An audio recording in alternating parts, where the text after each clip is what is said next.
97, Sacramento Police, Unit 99. Are you in the clear? Unit 99 to KMA 907. Unit 99, Sergeant Guthrie, 909. In service and on the air.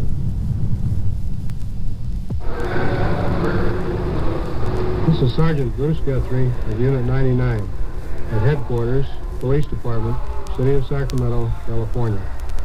My detail is to ride in Unit 99, a tape recorder-equipped radio car, and to respond whenever the dispatcher transmits a signal to one of our other units on duty somewhere in the city. At the scene, we make the recordings for this program. Now, to tell you more about Unit 99, here's our chief, James B. Hicks, Sacramento Police. The job of a police officer is your protection. The cases you hear on this radio program are real cases. The police are real. The victims and the criminals are real. We are glad to provide Unit 99 and Sergeant Guthrie so that you will hear how the police of a great city work night and day for your protection. Make no mistake about it. There are no actors on these tapes. They are real from beginning to end. Now to Unit 99 and Sergeant Bruce Guthrie on duty. Unit 5, 1611 22nd Street, near the alley. Check out some juveniles acting in a suspicious manner. 1611 22nd Street, near the alley. Check 510 Suspicious boy in the vicinity of 22nd and E Street. They've assigned a unit to check him out. We'll cover it, see if they find anything.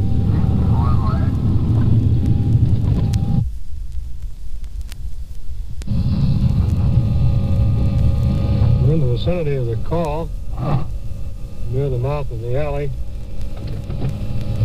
The unit hasn't arrived yet. There's a man walking down the street. We'll check with him and see what he has to offer. Good evening, sir. I think there's somebody over there hiding on the porch over there. I'm not sure. On the porch of that apartment house, sir? Right over there. And he was standing over, he's been standing in front of the place, and there's only one now. I don't know, maybe he belongs there, but he walked over to my car, and when the car showed up, he went up there and disappeared, so I think he's hiding right up on the porch right now. Okay, we'll go over and take a look. All right. Owen car report.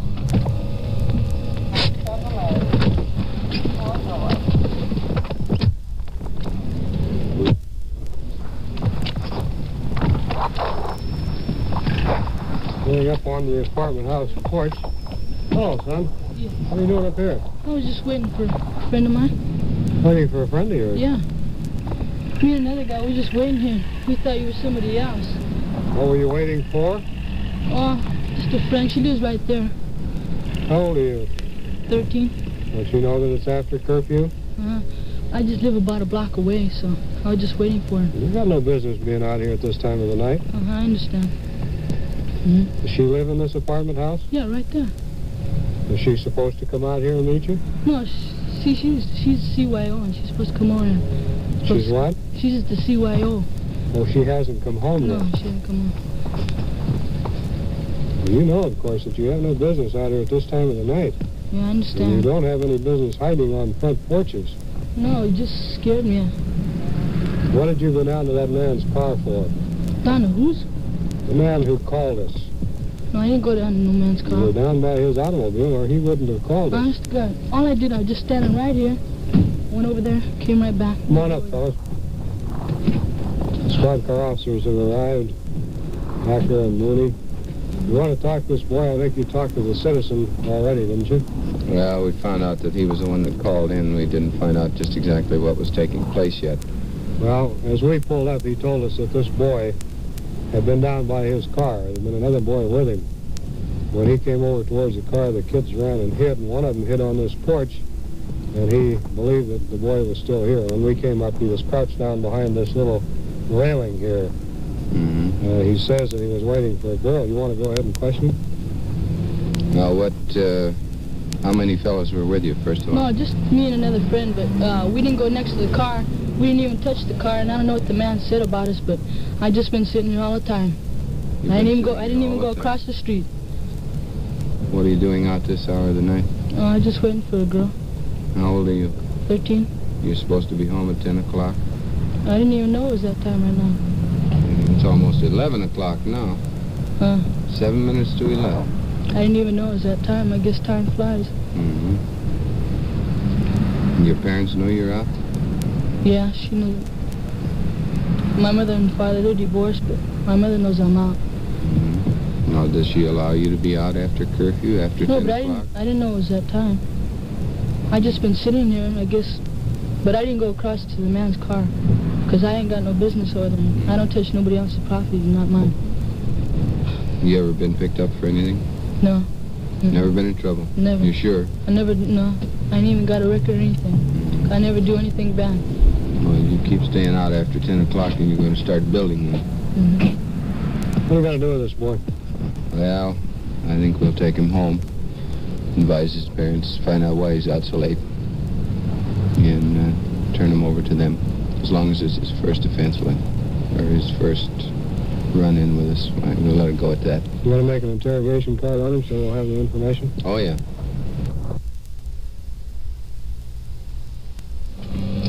The unit has arrived at this boy's home. We still have the boy in the car. We're going to go in and see what the mother has to say about the boy being out after 10 o'clock.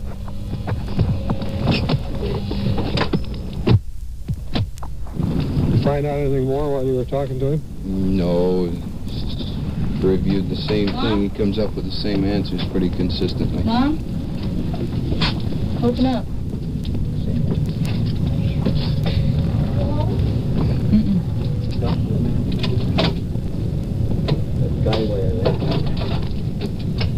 Hello. I told you, honey, I thought you were in the street. Did you have any idea that you're... Yeah, he tells me he goes to the club, which he does. That's what he told us. Yes, he's no pretty doubt good about at that. But he's been going with some kid, and I don't know whether it's his idea to stay late.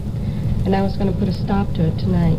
Mm-hmm. Well, does your boy usually stay out after 10 o'clock? No, not as late as this. Oh, we were wondering if you knew that he... oh, yes, he was out. He goes with some If he friends. usually stays out this late. He says normally he's in bed by 10 o'clock. Yes. More or less checking what he was saying. He goes out twice during the week to the club. To the club? Mm-hmm. And during school days, he plays baseball. Is he usually home by 10 o'clock when he does go to the club? Oh, well, sometimes he says it's difficult catching a bus. Mm-hmm. Of course, I tell him to get an early start. I don't... Has he ever been in trouble? No, he hasn't. Not so far.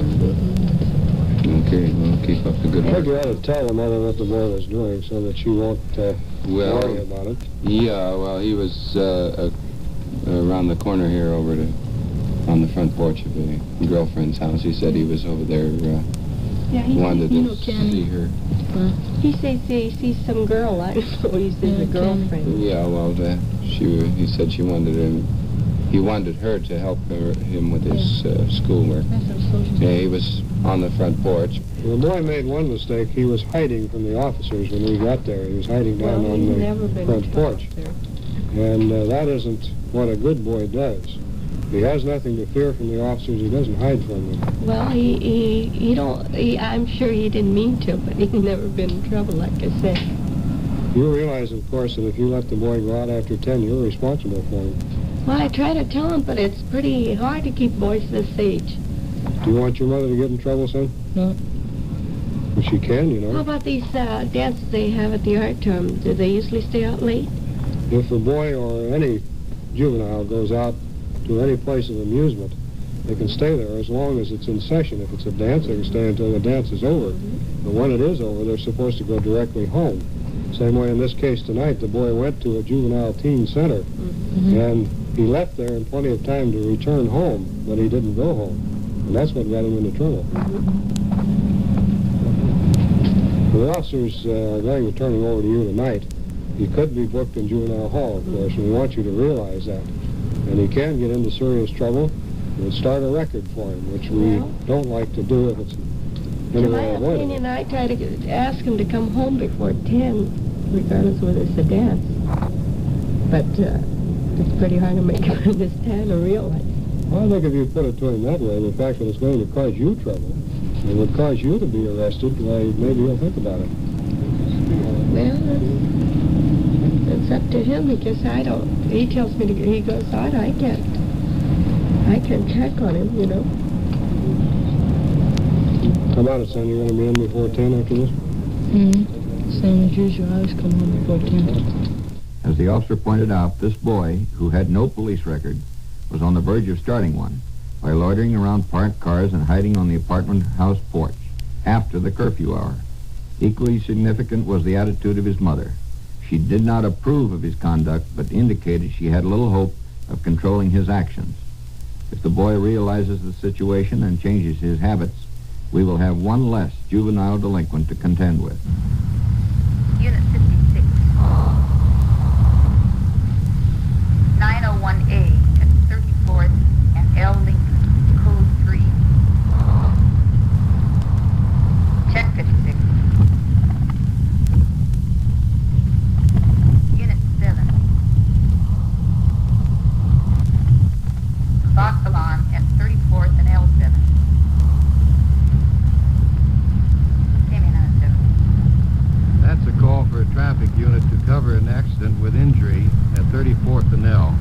There's a fire alarm from the same location, so apparently one of the cars caught fire. We're some distance away, but it sounds rather serious. We'll go out there.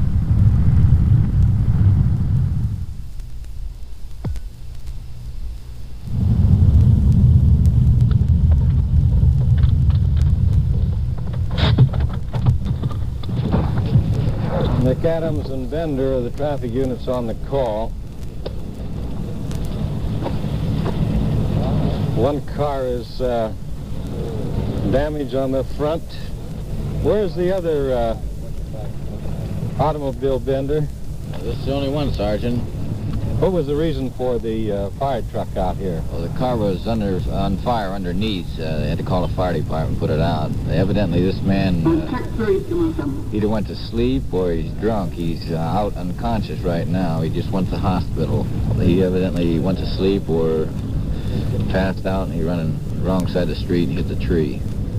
Clark, do you have any witnesses on this? Yes, we have one partial witness here, Sergeant. Just as we came up, this gentleman here approached us and said that he'd seen part of the incident. This fellow here? Yes. Hello there.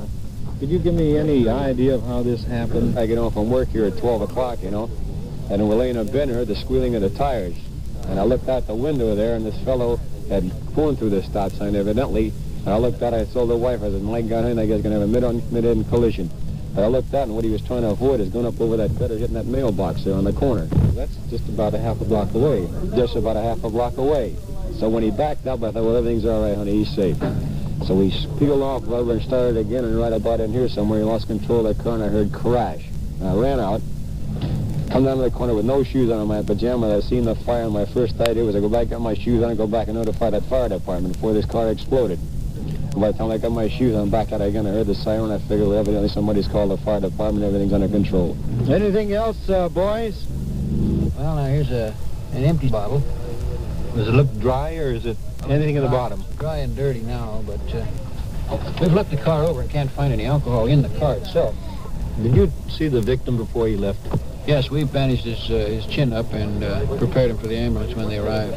How serious was it? He seemed to have a bad cut on his chin, and his left leg was jammed under the dashboard and the firewall, and he seemed to have a head injury, apparently from that windshield crack. And we, as I say, we bandaged his chin. Now, there's a good possibility that he has chest injuries because I noticed the steering wheel is broken practically off and forward, so there's a good chance he has chest injuries also. The impact on the tree was terrific. I would say that the tree embedded itself in the front of the car at least 2.5 feet, and apparently it's just to the left of the engine. It didn't shove the engine back, fortunately. It could have injured him much more seriously. Where are you and your partner going, Mac, you and Bender? I'm going to go to the county, Sergeant, on this. Check his condition, see if we can talk to him at all. Fine, we'll follow you over.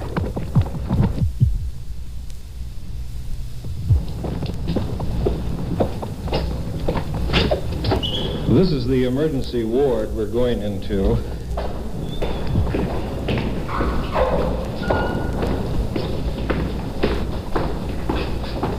We're with the victim of this accident. He's on a gurney right before us. Checking him over, I see he has a injury to the forehead, nose, quite a bit of blood from the mouth, and a deep laceration of the chin. The young fellow is unconscious, husky boy. I would say that he was between the age of 18 and 20. I smell a faint odor of alcohol. He's breathing very heavily, as you can hear.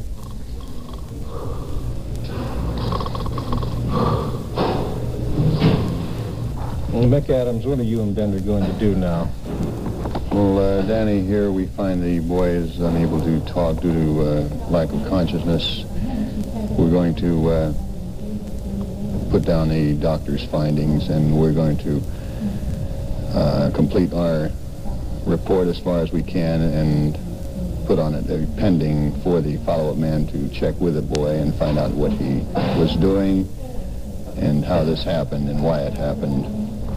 Although there was evidence that this driver had been drinking, his injuries made it impossible to determine his degree of intoxication, and he could not be charged with drunk driving. He was cited, however, for speeding and reckless driving. Unit 2.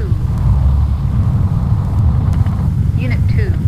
Check on 2 possible car clouders on H. Henry between 16th and 17th Street.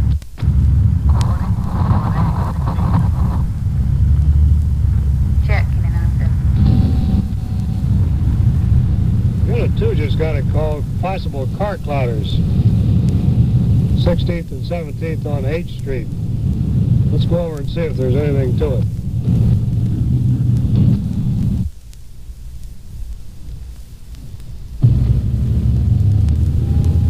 Looks like them parked up there at the corner of 17th and H. Door of the squad car is open. The officers are apparently out of the car. They're talking to someone. Yeah, and then like 2 men. Looks like a couple of railroad bums. Let's get out and talk to them.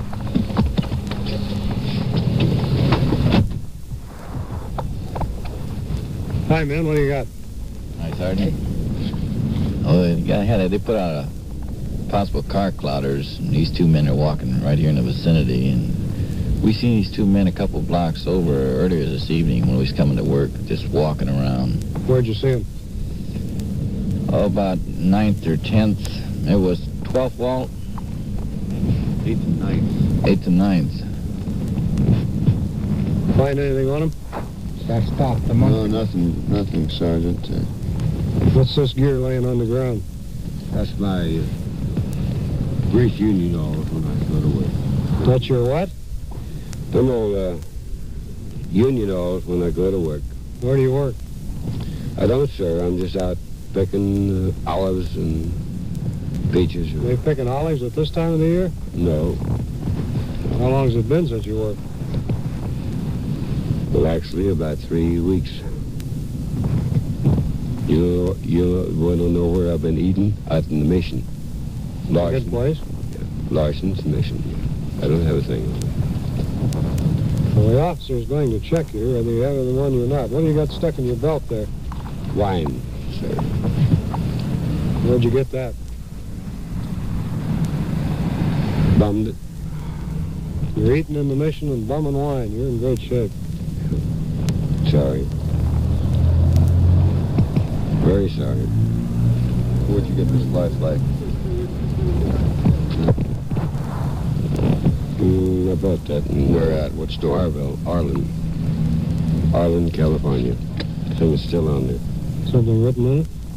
Yeah, it has a price tag on it. So what you pay for it? I think it was 79 cents. You sure you haven't done touching the cars or anything, have you? No, sir. Nope. Nope. Well... Everything over. What What'd they say, Bob? Anybody see them touching them? They just walked along looking them over. They weren't touching them, though, huh? What are you doing up in this end of town? Well, just sorry, sir. I'm a very bad beggar. Have you been begging people tonight? No, that's what I can't do, is beg people. We seen you down 9th and 10th on I earlier tonight. Right. I live down there. You were walking towards the west end then. Now you're up here. Well, about an hour and a half later. You know what I'm doing. What are you doing? Well, I guess I'm stuck. You guys want to take them in, or should we take them in? Well, we'll do it. We'll do it. We're not doing anything tonight. What are you going to do with these guys? Oh, we'll book them vagrancy, both of them. They've been roaming around this neighborhood all night, apparently. I guess they're going to plan on doing it, see what they can pick up, so... Yeah, that's right. Then you admit that. You were looking at these cars, then, were you not? No. Huh? No, just looking for people. You were looking for people? Asleep. Let's go. Well, I'll give you a place tonight, then. Best I can. He's a little deep here. We'll get a place to sleep tonight. Oh, what? Get a place to sleep tonight in jail. Yeah. I don't have to sleep out underneath the river anyway. Kind of butt you while I get to talking to him. They've been kind of rolling some guys out there underneath the river, kind of scared me. I'd rather stay uptown. I don't care. I'll sleep underneath the porch or any place. I'm broke. I can't help it, man. You wander around out in the residential area like you're doing tonight, and you'll wind up in jail every night, so you better... Well, I might as well make my home there. Well, you might just as well. You're going to take him in and bag him then. Okay. For homeless men like these, city and county jails have become almost a permanent residence. Each was charged with vagrancy and sentenced to 6 months in jail.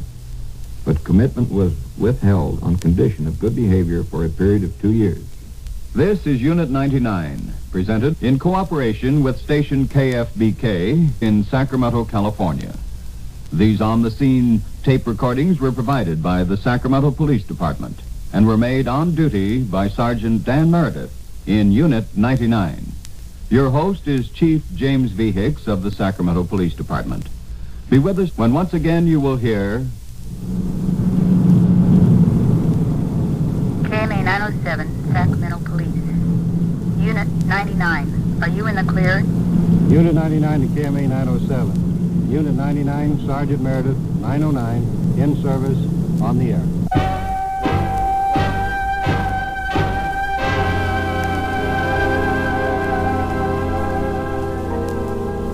Unit 99, with Sergeant Dan Meredith in service on the air, will be heard again next week at this same time and over this same station.